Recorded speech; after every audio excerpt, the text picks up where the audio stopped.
Hi, I'm Kevin Wolff. I'm the County Commissioner for Precinct 3 here in Bexar County, and wanted to talk to you a little bit about what I see for 2014 and maybe beyond. As some of you may know, there's a lot of infrastructure that we need, especially on the north side of Bexar County, both on 1604, 281, and I-10. Well, the good news is we figured out a way to fund a lot of that.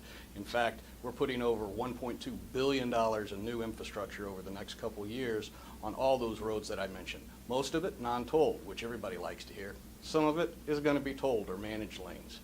Then we're looking at other ways to help what I call create the base infrastructure that brings people to our community, both residential and commercial. I'm sure you've heard of some of the things like the Mission Reach and the venue projects that the county's created over the past few years. In fact, the Mission Reach just opened to its full length of over 8 miles, making the San Antonio Riverwalk a total of 13 miles long and 4 times the size of Central Park. So one of the greatest amenities you can have anywhere in the country, right here in San Antonio. When we look at the massive growth that has taken place, especially in the northwest sector of the county as far as residential goes, you can also see how important it is that not only do we put in that basic infrastructure like roads, we also have the amenities like a Mission Reach. Well, the new thing we just announced is something called San Pedro Creek. While most people think that San Antonio started along the San Antonio River, in fact, it started on San Pedro Creek, right there at the corner of 35 and I-10, downtown behind Fox Tech. Well, we're putting in $175 million in flood control in order to take what today you see as a drainage ditch and turn it into not only a flood control operation, but an amenity for the citizens of San Antonio, both that are here today and those that are coming in the future. Coming here in the future primarily because you guys are bringing them here. And so you can see there are a number of different activities that we're doing, things that I again say we're supposed to do as your local government. We're supposed to build those basic infrastructures that nobody else can, so that folks in your industry can bring new homes, new families, and new businesses to San Antonio and Bexar County. We're one of the fastest growing counties, one of the fastest growing cities in the entire state and the nation. We've recently expanded what's called the MPO, or Metropolitan Planning Organization, so that we're working hand in hand with some of our northern counties like Comal, Guadalupe, and Kendall.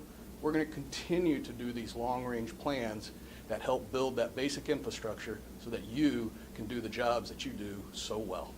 So thank you for allowing me to take this time, and thank you so much for what you do for our community and helping us grow and helping us become a better place to live, work, and play.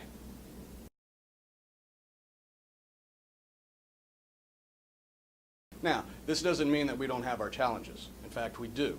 As most of you know, the city of San Antonio has stopped annexing about 10 years ago, which is all well and good, especially if you live in those unincorporated areas and pay quite a bit less tax than you would if you were inside the city of San Antonio. However, that doesn't come without its challenges. In fact, the unincorporated areas of Bexar County have grown 85% in the last 10 years. So those are brand new neighborhoods out there. They're beautiful neighborhoods out there. But what we can see happening in the future, 10, 15, 20, 30 years from now, is that those neighborhoods begin to deteriorate and we don't have the resources necessary to maintain them as exist with, say, in the city of San Antonio. So the county is looking at ways to combat that longer range problem. We're looking at ways to create PIDs, not unlike the Cibolo Canyon Springs PID, or what most people know as the PGA Marriott, the JW Marriott. Looking at the ways that other areas can self-incorporate and take care of themselves. Most people don't know, but we have 26 incorporated cities or municipalities within Bexar County alone. So we're looking for ways that are unincorporated areas that don't have the taxing base or infrastructure necessary to be maintained over a long period of time, how they can take care of themselves, how we can make sure that they have adequate police protection and expanding our sheriff's department and putting in substations, how they have adequate fire and safety protections by creating what is now 8 ESDs, or emergency service districts, that provide fire and medical assistance.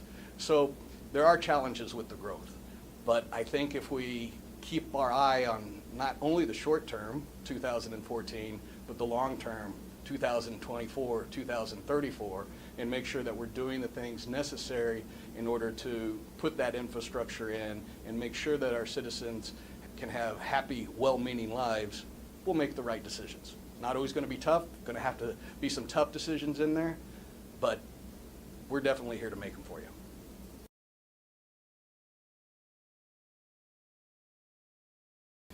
You know, I've given you a little bit of what I see as really good here on the near horizon, some challenges that we'll have certainly in the longer future. But let me tell you something that I find very special about Bexar County and San Antonio. I was born and raised here. I've lived in all over the city, but I've also spent 8 years away, both here in this country and other countries, and I keep coming back. I keep coming back, and I find that the people of San Antonio and Bexar County, there's just something special about it. It's the biggest small city in the world, I guess. And I think that, as much as all of these other things that we've talked about, is what draws people to us and makes them want to stay here. We're the #1 retirement place for military. We're, the #1 in so many different categories because, you know what? People like to be here. And this industry, your industry, is the face of that. You're the ones that they see first.